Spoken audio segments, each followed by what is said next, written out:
Hello? Hello, bunso! Oh, paalala ko lang ha. Malapit na ang birthday ko. Pumunta kayo ha. Hindi pwedeng hindi. Maghahanda ako. Buti naman. Sinisigurado ko lang na makakapunta kayo. Baka mamaya, hindi kayo sumipot. Oo na. O siya, sige na. Kontakin ko na lang kuya mo. Mag-iingat ka ha. Oh, bye-bye. Oh, Roland, kumusta? Nasaan ko kayo ulit sa Noche Buena ha? Salubungin natin ang Pasko at ang birthday ko. Ha? Wala kayong pamasahe? Ay nako, huwag kayong mag-alala. Ako nang sasagot, makapunta lang kayo. Oo, ayos lang. Kahit walang dalang pagkain, ako nang bahala. Makumpleto lang tayo. Anong sabi ng mga kapatid mo? Positive. Makakapunta sila. Sa bagay, hindi magpapahuli ang mga yon kapag Noche Buena. Kahit hindi ka magsabi sa kanila, makakarating sila. Birthday mo rin yon. Maigi na yung makasiguro. Tingnan mo tong si Roland. Wala raw pamasahe. Kung nagkataon na di ko tinawagan, hindi na tayo kumpleto. Mabuti na rin pala. Paps, makakapunta raw po ba sila tito at mga insan ko? Nako, negat snack. Cancel ang birthday ko. Ayoko pa tumanda. Si Paps naman. Kala mo talaga nahihinto ang edad. Biro lang uno. Oo, makakapunta sila. Yun o. Pwede kami magwalwal, Paps. Oy, hindi pwede. Oo nga, makinig ka sa papa mo. Hindi pwede nang hindi ako kasali. Nice one, Paps. Isa ka rin eh. Mahal naman. Pagbigyan na natin. 18 na yung panganay natin.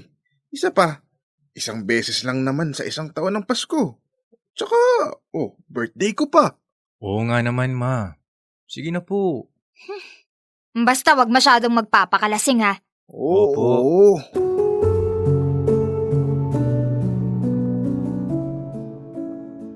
A son's love for his father is a reflection of his father's love for him. Totoo ang kasabihang ito. Mahal na mahal ko si Papa. Iba-iba man ang paraan ng pagpapakita niya ng pagmamahal sa akin, kay Mama, at sa aking mga kapatid. Malinaw na ramdam namin ito. Tuwing nalalapit ang Kapaskuhan, sinisiguro ni Papa na kumpleto ang buong pamilya. Hindi siya mapakali hanggat hindi niya nakukumpirmang makakarating ang bawat isa. Para sa kanya, ang Noche Buena ay hindi lamang isang salo-salo. Ang araw ng Pasko ay araw rin ng kanyang kapanganakan. Kaya para sa kanya at para sa amin, ang araw na yon ang pinakamahalagang araw sa buong taon.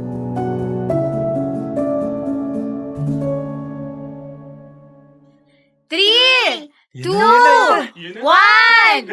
Merry Christmas and Happy Birthday, Papa! Happy birthday pa! Maraming salamat dahil nandito kayo ulit para samahan akong salubungin ng kaarawan ko. Hindi magiging buo ang gabing ito kung wala kayo. At syempre, wala naman talaga kayong choice. Dahil gusto kong kumpleto tayo.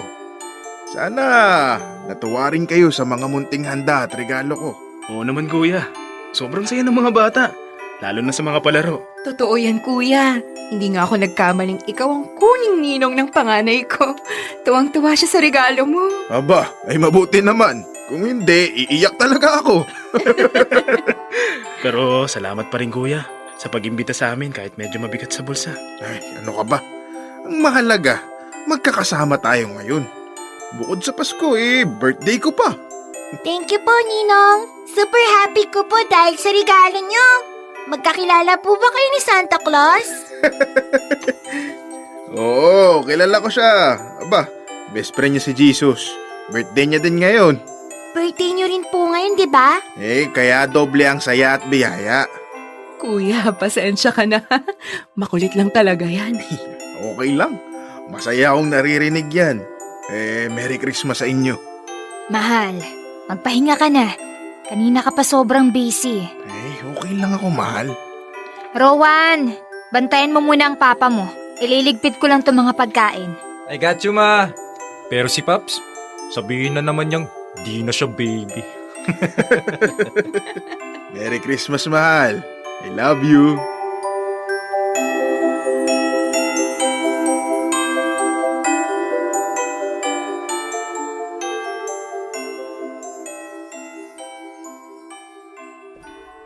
Ma, tulungan ko na po kayo.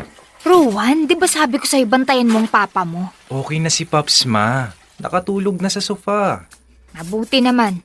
Grabe kanina. Hanggang pagtulog, tumatawa pa rin. Pagbigyan na natin. Birthday boy eh. Oo nga po. Halos lahat nilagyan niya ng icing sa muka. Nagtatago na nga ako, nahabol pa rin ako.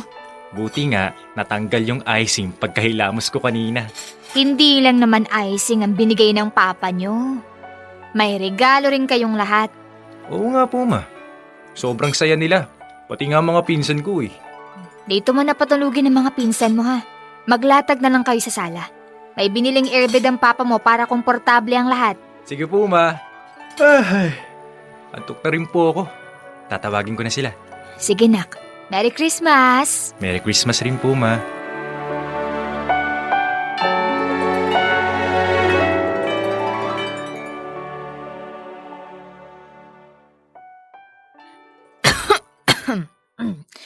Rowan, Oh, bakit po, ma? may gamot pa ba tayo sa medicine box? Sandali lang po, titignan ko. Ano po bang nararamdaman nyo? Masakit ang ulo ko. Kanina nagsuka rin ako. Gusto nyo po ba magpa-check up na kayo? Sasamahan ko kayo. Hindi na nak. Madadaan naman siguro to sa gamot. Sure ka po ba dyan, ma? Nag-aalala lang po ako. Salamat anak. Nakauwi na ba ang papa mo? Hindi pa po eh. Kilala nyo naman po siya. Kapag Burmans, nagpapakabisi sa trabaho. Puntahan mo na kaya.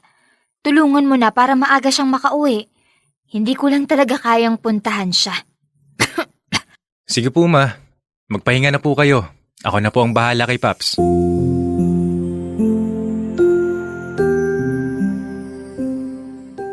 Mabilis na lumipas ang mga buwan at muling dumating ang Burmans. Ngunit hindi namin inakalang yun na ang magiging pinakamasakit na taon ng aming buhay. Bigla kaming naulila. Pinawian ng buhay si Papa. Inatake siya sa puso. Akala namin ay malusog siya. Ayon sa doktor, matagal na pala siyang may iniindang karamdaman na hindi niya sinasabi sa amin. Sobrang sakit ng bigla ang pagkawala ni Papa. Sanay kaming gumigising sa kanyang mga ngiti. Ngayon, hindi namin alam kung paano haharapin ang mga araw. Lalo na nang dumating ang Desyembre. Kasing lamig ng katahimikang iniwan niya.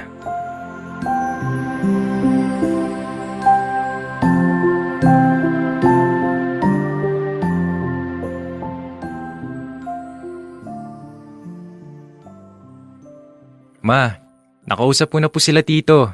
Pupunta raw po silang lahat para samahan tayong i-celebrate at salubungin ang birthday ni Papa sa bisperas ng Pasko. Sige nak, celebrate natin. Pasensya ka na kung nakikita mong sobrang bigat ng pakiramdam ko. Kapag mga ganitong araw kasi, nagsisimula ng mangulit ang papa mo.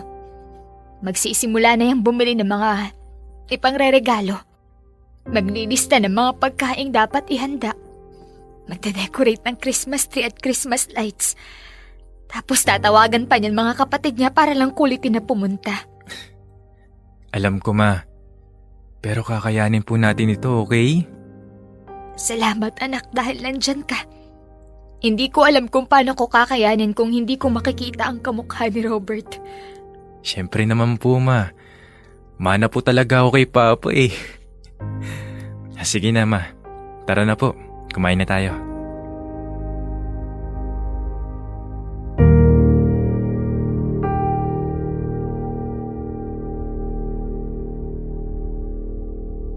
Magmula ang araw na iniwan kami ni Papa, inasahan ko nang magiging sobrang bigat nito para kay Mama. Kaya nilakasan ko ang loob ko at dinamayan ko siya. Sinubukan kong gayahin ang mga nakagawian ni Papa nung siya ay nabubuhay pa. Sinubukan kong maging katawa-tawa sa paningin ni Mama. upang kahit papano sa paraang yun ay mapagaan ko man lang ang bigat na dinadala niya.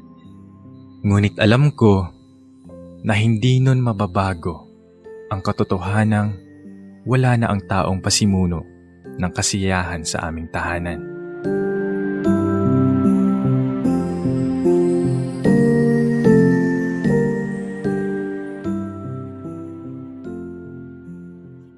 Rowan, 12:00 na. Opo, Ma. Dati, sa oras na to, hindi pa siya nauupo Hinahabol pa po niya ang huling tawanan. at ang huling yakap. Ma, bakit parang mas malamig ngayon? Dahil wala nang bumubuhay sa araw na to. Naalala niyo po ba tuwing magsasalo-salo? Sasabihin niya, "Sandali lang, pasalamatan muna natin." Oo. Kahit nagugutom na ang lahat, Hindi na po tayo nagbilang kanina. hindi ko kaya. Ma, parang mali pong maging masaya. Hindi malinak. Sadyang masakit lang. Dito po siya laging umuupo. At dito siya laging magsisimulang ngumiti. Miss na miss ko na po si Pops. Ako rin. Araw-araw. Lalo na ngayong Pasko. Anak, kumain tayo. Magsaya tayo. Kasi yun din ang magpapasaya sa papa niyo. Opo, Ma. Panoorin na lang natin ang mga huling videos na kasama pa natin si Pops. Para kahit paano, maramdaman natin na parang kasama pa din natin siya.